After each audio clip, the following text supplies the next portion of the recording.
FDC chairman Dil Raju ఆధ్వర్యంలో police command control సెంటర్లో Telangana CM Revanth రెడ్డితో ఏర్పాటైన సినీ ప్రముఖుల భేటీ ముగిసింది. ఈ భేటీలో సుమారు 50 మంది సినీ ప్రముఖులు హాజరైనట్టు తెలుస్తుంది. ఇరువురి మధ్య జరిగిన భేటీ సుమారు 2 గంటల పాటు సాగింది. ప్రధానంగా తెలంగాణలో చిత్ర పరిశ్రమ అభివృద్ధితో పాటు పరిశ్రమ ఎదుర్కొంటున్న సమస్యల గురించి సినీ పెద్దలు రేవంత్ రెడ్డి దృష్టికి తీసుకొచ్చారు. ఈ సందర్భంగా ఆయన కొన్ని కీలక వ్యాఖ్యలు చేశారు. శాంతి భద్రత విషయంలో సీరియస్గా ఉంటామన్నారు. టాలీవుడ్కు తమ ప్రభుత్వం అండగా ఉంటుందని భరోసా ఇచ్చారు. ఇక నుంచి బౌన్సర్లపై సీరియస్గా ఉంటామన్నారు. అభిమానుల్ని కంట్రోల్ చేసుకోవాల్సిన బాధ్యత సెలబ్రిటీలదే. అలాగే టెంపుల్ టూరిజం, ఎకో టూరిజంను ప్రమోట్ చేయాలన్నారు. ఇక బెనిఫిట్ షోలు ఉండవని ఇండస్ట్రీ పెద్దలకు తేల్చెప్పేశారు.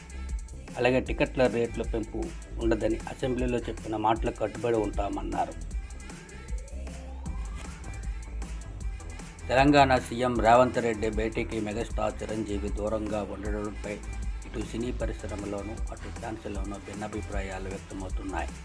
నిజంగా పనుందా లేదా, రేవంత్ రెడ్డిని కలవడానికి ఇష్టం లేక భేటీకి దూరంగా ఉన్నారా అన్న కామెంట్స్ చక్కర్లు కొడుతున్నాయి. ఈ భేటీలో తెలుగు దర్శక నిర్మాతలతో పాటు హీరోలు వెంకటేష్, నాగార్జున తదితరులు హాజరైన చిరంజీవి ఎందుకు రాలేదన్న అంశంపైనే చర్చ జరిగినట్టు సమాచారం. అయితే చెన్నైలో తన స్నేహితుడు కొడుకు పెళ్లి వేడుకల్లో పాల్గొన్నారని, ఆ కారణంతోనే చిరంజీవి ఈ భేటీకి హాజరు కాలేకపోయారని ఆయన పిఆర్ టీం చెబుతుంది. చిరంజీవి సీఎం రేవంత్ రెడ్డితో జరిగిన భేటీకి ఎందుకు హాజరు కాలేదు?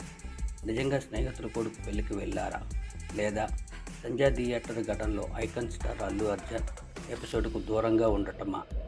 అల్లు అర్జున్ విషయంలో తూతూ మంత్రంగా స్పందించిన చిరంజీవి ఈ భేటీకి హాజరైతే నెటిజన్లు తప్పుపడతారని రాలేదా? ఇలాంటివి ఎన్నో ప్రశ్నలకు సమాధానాలు దొరకాలంటే మరికొద్ది రోజులు ఆగితే అసలు బొమ్మ కనిపించే అవకాశం ఉందన్న అభిప్రాయాలు వ్యక్తమవుతున్నాయి.